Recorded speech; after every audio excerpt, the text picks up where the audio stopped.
This is the first video on volume in the series on measurement. In this video, we'll explore what volume is, we'll look at converting units of volume, then we'll look at the volume of different types of prisms and cylinders, and then we'll finish with a few examples. Volume is the measure of the space occupied by a three-dimensional object or solid. Common units for measuring volume are cubic millimeters, cubic centimeters, and cubic meters.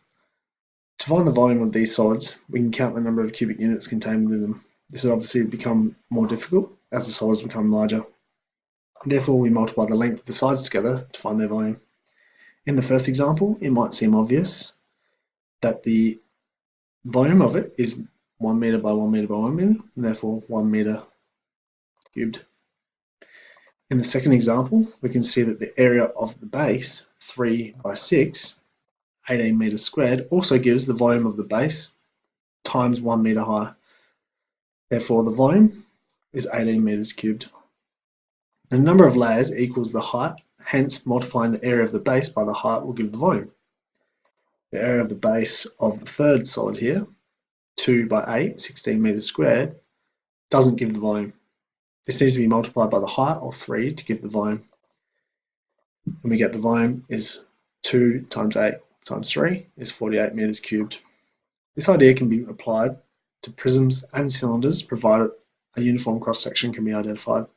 In such solids, the height length used to calculate the volume is the length of the edge running perpendicular or 90 degrees to the base or cross-section, and we'll look at that further shortly. Volume units are simply the normal metric length cubed. A 1 kilometer by 1 kilometer by 1 kilometer cube is 1,000 meters by 1,000 meters by 1,000 meters in size. This means to convert between kilometers and meters volume, we have to multiply by 1,000 by 1,000 by 1,000, or 1,000 cubed, which is 1,000 to the power of 3. And you can see that in the chart here. Volume conversions often produce very large answers that are in the millions. This happens simply because it can take a lot of cubes to fill up a 3D space. Let's look at a couple of examples. Here we have 7 meters cubed. How many centimeters cubed is it? We use our chart and we know we've got to convert from meters to centimeters. We multiply by 100 cubed, or 100 to the power of 3. And that's the conversion in the middle of this chart. So we multiply 7 by 100 to the power of 3, and we get 7 meters cubed is the equivalent to 7 million centimeters cubed.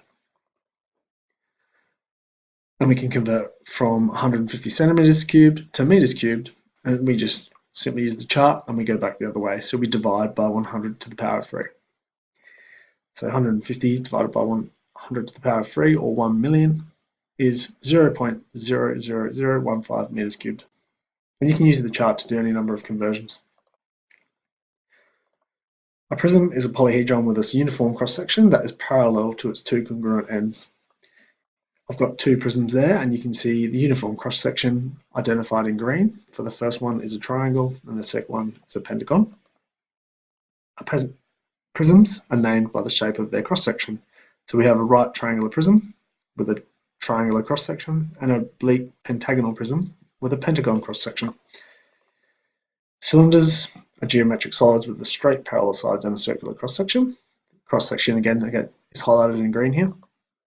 It's not a polyhedron as it has curved surfaces. On the last slide, we multiplied the area of the base by the height to find the volume. This only works if the solid object is standing on the uniform cross-section like these are here. A better way to describe volume of a solid calculation is by calculating the area of the uniform cross-section multiplied by the perpendicular height, where height is equal to the length of the edge running at perpendicular or 90 degrees to the cross-section. And I've identified the height in these prisms and cylinders here. What we do is find the area of the green section and multiply it by the height to find the volume. Let's look at finding the volume of a rectangular prism. You'll notice a rectangular prism, no matter what you look at it, has cross-section that is a rectangle. Therefore, we can multiply the length of all of the sides together to find the volume. So we state the formula, and the volume of a rectangular prism is the length times width times height. We substitute in our known values, and we evaluate, and we get the volume of this rectangular prism is 10,000 centimeters cubed. Here we have an oblique prism. and I've got a side-on view of the prism, the oblique prism for you. This is basic. Oblique prism is sort of like a rectangular prism pushed over to the side. I showed you a similar concept in the area on parallelograms.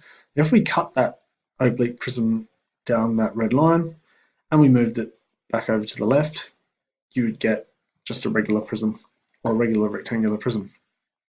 And that's where we get how we obtain the volume from an oblique prism. It's the same as it would be for a rectangular prism, except we multiply the length by the width times the height, which is the perpendicular height, not the length of the side.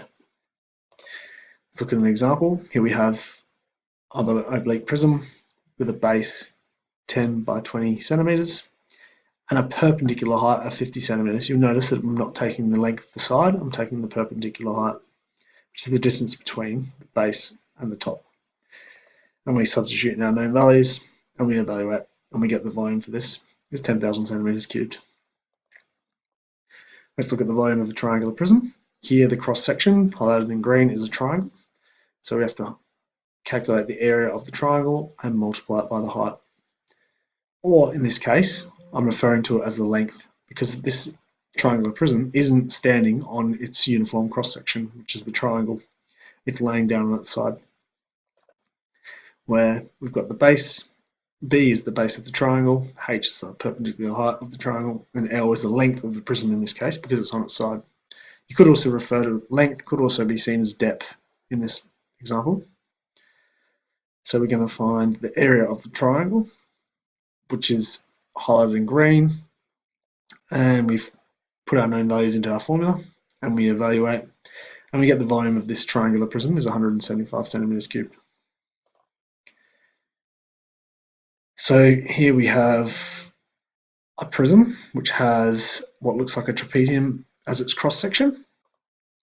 So we can write the volume of this prism is going to be the area of the trapezium, and this time I'm multiplying by, again, the depth.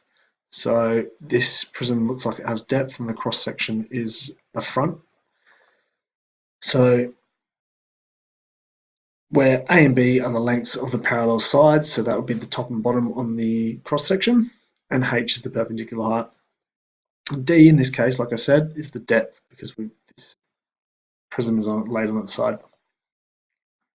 So we're given the measurements and we substitute in our known values where we've got A and B is the parallel sides. 5 is the height of the trapezium, and we've got the depth in this case, which is 3. And we can evaluate, and we get the volume for this prism is 22.5 meters cubed. Now let's look at the volume for a cylinder. Here our cross section is a circle. So what we're doing, we're calculating the area of the cross section, which is the circle, and multiplying by the height. So we got the formula for the area of the circle, which is pi r squared, where r is the radius, and h is the perpendicular height of the cylinder. Now we have an example with some measurements. We substitute in our known values, and we evaluate, and we get the volume is 150 pi centimeters cubed, or 1,570.8 centimeters cubed.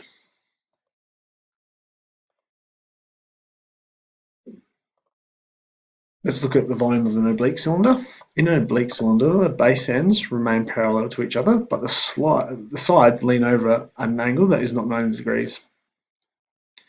If they're at right angles to the base, it's called a right cylinder, and in this kind is most often seen in such things as Coke can, soft drink can. So can we imagine that this oblique cylinder is composed of a set of thin discs like coins? If you were to slide them sideways, you would get an oblique cylinder shape, as in this figure here. The volume of the disc do not change as you make it oblique. Therefore, the total volume remains constant.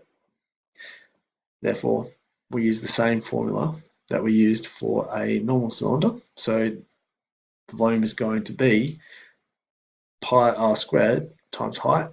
In this case, it's the perpendicular height. That's the difference. So we need the perpendicular height, not the length of the side. And we look at an example. We substitute in our known values where our radius of our cross section is 10, and our perpendicular height in this case is 15.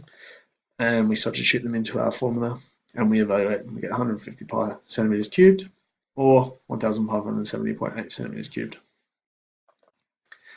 Let's have a look at the volume of a cylindrical segment. In this case, our cross section is a segment, which is a segment of a circle. In this case, it looks like roughly half a circle. The formula for that, the area of the base is going to be theta on 360, which is the angle of the sector, times pi r squared, which is the formula for the area of a circle, times the height. Again, we've got an example here. Now it's laying on its side. The cross section is still the sector on the end. So we've given the radius, which is 20 centimeters. In this case, we're assuming it's half a circle, and therefore half times pi times 20 squared, which is the area of the sector on the end, multiplied by the perpendicular height, which is 30. And we evaluate, and we get volume is 6,000 pi centimeters cubed, and the volume is 18,849.56 centimeters cubed. That's it for this video. In the next video, we'll look at the volume of cones, pyramids, and spheres. Then we'll look at units of capacity, volume, capacity connection, and capacity. Thank you.